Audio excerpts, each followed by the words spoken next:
The Soviets made an error in their own zone, something you don't see from this Soviet squad that often.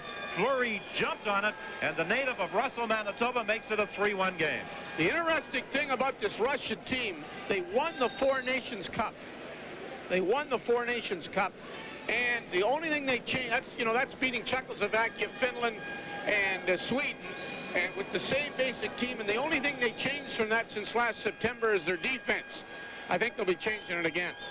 Well, I think the Finns might be a little nervous right about now, because after their 5-3 victory over Czechoslovakia, they may have felt that the gold medal was assured, because with Canada facing the Soviets, Canada was forced to win by 5. Not really an ideal situation for the Canadian team, but Canada now leads by a score of 3-1. And if they should win by 4, the two teams would be tied in goals, for and against the goal differential. And then it would require a rather complicated formula, as I said, to determine which side gets the gold medal. Zalapukin in the corner, looking back. By Canada. Eldon cutting in on the right side. He tried to go around the Soviet defenseman, and Popov made a nice move to get back. The Soviets starting out on the left side. Chesterikov, a shot right on, kicked into the corner by Waite. Haga takes it in against the boards, trying to hold it there, and does for a face-off. You know, there's we're getting a look at Fleury right now on the bench and waiting to go on.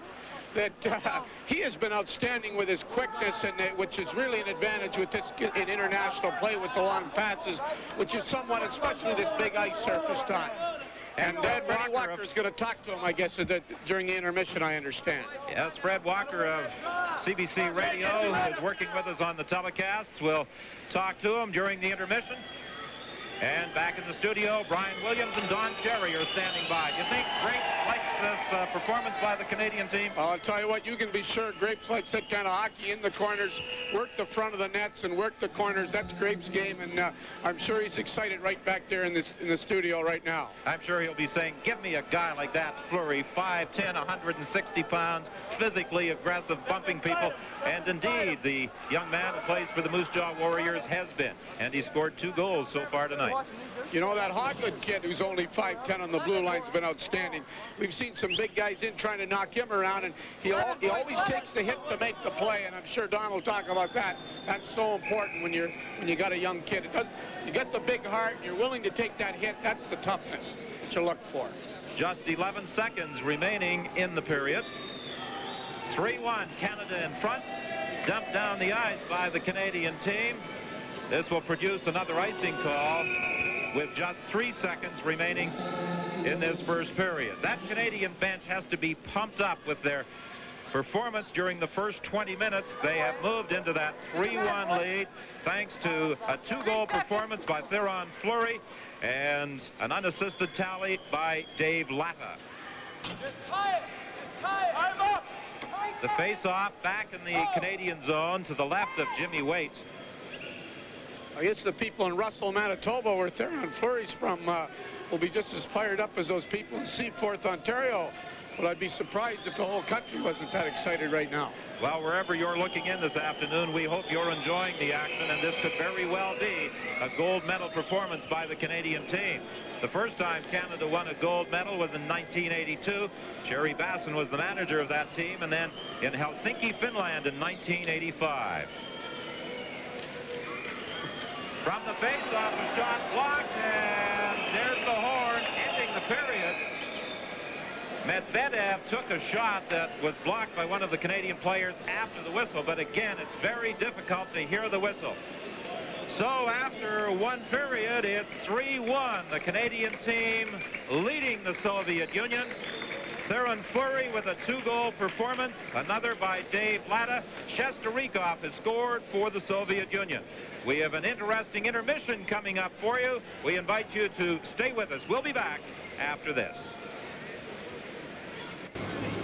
Welcome back to Pieszczany in Czechoslovakia, the home of the World Junior Hockey Championship. Canada leads 3-1 after one period of play. And here is the man who has scored 2 of those goals, Theoren Fleury from the Moose Jaw Warriors. And Theoren, tell us about that second goal. It looked like they were passing it to you on purpose. Well, you see, I knew they, their style is, circle back until the play, until they can get everything set up. And I just moved right in, right behind their drop pass, went in, deked the goalie and scored. That's all there is.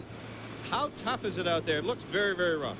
Oh, it's a real physical game. It's probably one of the more physical games I've been involved in, And the tempers are high, we're up for a gold medal, and the boys are all, everybody's just so tense, and, tempers are flying, it's really tough out there. What was it like in the dressing room before the game? You knew that this was a gold medal game. Yeah, it wasn't really, how would you say, tense? Well, it was tense, but like nobody was talking or nothing, eh? Everybody's just in their stall, with their head down, thinking about it, thinking, we got to beat these guys, got to get down, eh? It's just, oh, I can't believe it, it's so tense, Is it tough to get goals against this team? You've got 3 now. Can you get enough to win the gold medal? We're not going to be worried about that. We're just going to go out here and keep on playing. We got to win this game first to get a silver medal, and that's all we're going to do. If we win by 5, then we win the gold, We're not worried about that right now. Bert said in the dressing room, let's win this game, and if we get more than 5